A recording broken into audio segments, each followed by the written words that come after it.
वक्त का समकालीन अर्थ, अभी जो अर्थ हम समझ रहे हैं, वो इस्लाम के दूसरे खलीफा श्री उमर के समय में अस्तित्व में आया।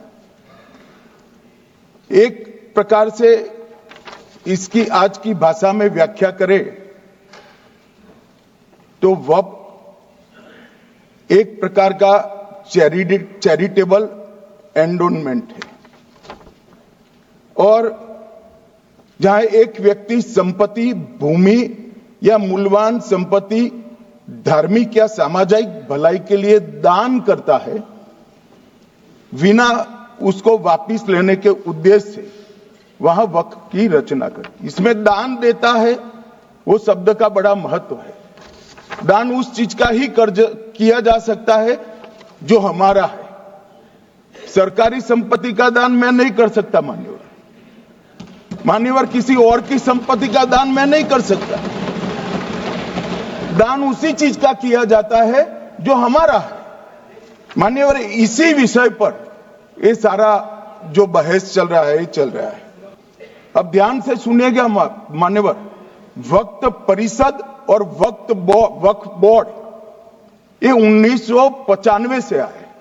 ये पूरा झगड़ा जो चल रहा है, आपने नॉन हिंदू को रख दिया और नॉन मुस्लिम को रख दिया, गैर मुस्लिम को रखा। वो झगड़ा वक्फ में दखल करने का है।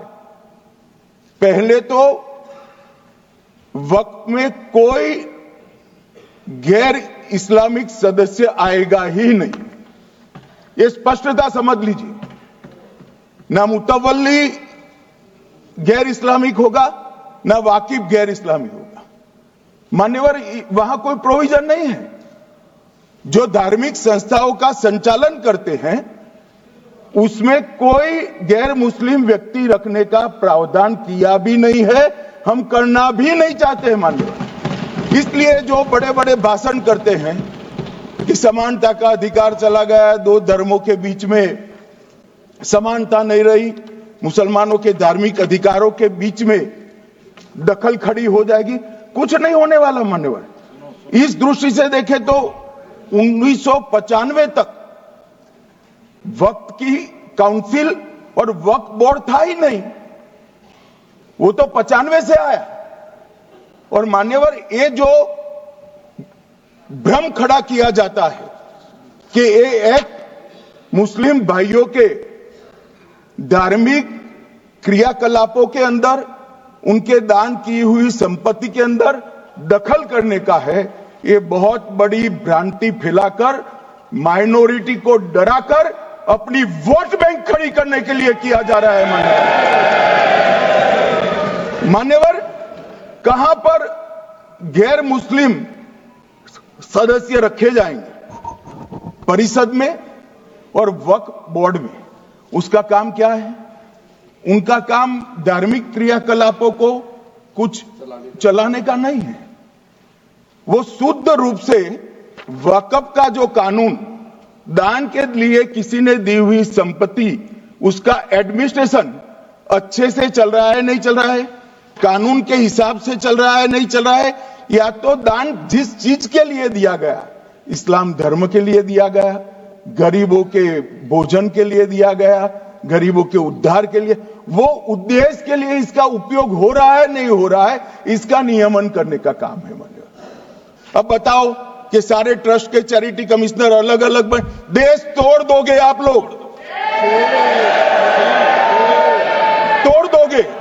हमने साहब, मैं अभी भी आपके माध्यम से, इस सदन के माध्यम से देश भर के मुसलमान भाइयों बहनों को कहना चाहता हूं, आपके वक्फ में एक भी नॉन मुस्लिम नहीं आएगा, ये एक्ट में ऐसा कोई प्रावधान नहीं। मगर जो वक्फ बोर्ड है और वक्फ परिषद है, उसका काम क्या है? वक्फ की संपत्तियां मान्यवर बेच खाने वाले लोगों को पकड़कर इसके बाहर निकालने का। वक्फ के नाम पर औने पौने दाम में संपत्तियों को 100 साल तक किराए पे देने वाले लोगों को पकड़ना है। वक्फ का जो पैसा होता है, इनकम जो गिरती जा रही है, जिसके माध्यम से माइनॉरिटी का विकास करना है, माइनॉरिटी को आगे बढ़ाना है, इस्लाम धर्म की सारी धार्मिक संस्थाओं को पुख्ता करना है। ये पैसा जो चोरी होता है ना, उसको पकड़ने का काम वक्फ बोर्ड वक्फ परिषद करे।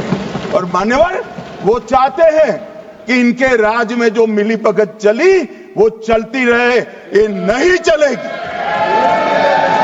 ये नहीं चलेगी। और मान्यवर, वक्फ के 2013 में जो अमेंडमेंट्स आए, अब बिल किरण भाई का है, मगर मैं कह सकता हूं कि वक्फ का 2013 का अमेंडमेंट न किया होता तो ये बिल लाने की शायद जरूरत न पड़ती। सब कुछ अच्छा चलता था। 14 में चुनाव आने वाला था, 13 में रातों रात तुष्टीकरण करने के लिए वक्फ कानून को एक्सट्रीम बना दिया गया। और मान्यवर, इसके कारण क्या हुआ? इसके कारण दिल्ली लुटियन की 123 वीवीआईपी संपत्ति कांग्रेस सरकार ने जब चुनाव मुहाने पर थे, 25 दिन दूर था, वक्फ को देने का काम कर दिया। दिल्ली वक्फ बोर्ड ने उत्तरी रेलवे की भूमि वक्फ के नाम घोषित कर दी। हिमाचल में वक्फ की संपत्ति बताकर उस पर अवैध मस्जिद बनाने का काम किया। 250 हेक्टेयर क्षेत्रफल वाले 12 गांव पर वक्फ का स्वामित्व हो गया तब तमिलनाडु में। और मान्यवर, तमिलनाडु के 1500 साल पुराने तिरुचेंदुरई मंदिर की 400 एकड़ भूमि को वक्फ की संपत्ति घोषित कर। ये जब मंदिर